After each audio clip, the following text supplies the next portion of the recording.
मी और घोडके शिवचिंतन स्वराज्याची संरक्षण व्यवस्था अतिशय चोख होती.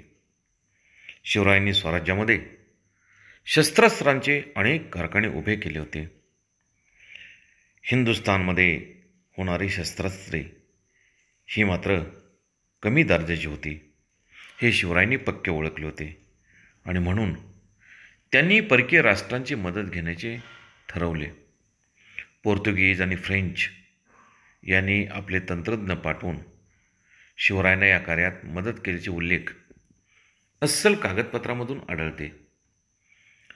चांगल्या तोफा मिळाव्यात म्हणून शिवरायांनी वेगवेगळ्या देशामध्ये आपली स्वतःची माणसं पाठवली असल्याचे आढळून येते.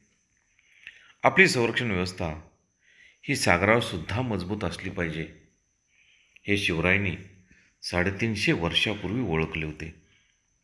युरोपियन सत्तापासून स्वराज्याला धोका आहे हे ओळखणारे शिवराय हे पहिलेच राजे होते. सागरावरील इंग्रज, सिद्धी यांच्यासारख्या शत्रूंच्या हालचाली पाहून शिवरायांनी जहाज बांधणीकडे विशेष लक्ष दिले. शिवरायांनी जी जहाजे तयार केले त्यामध्ये पुढे त्यांनी आरमार उभा केले.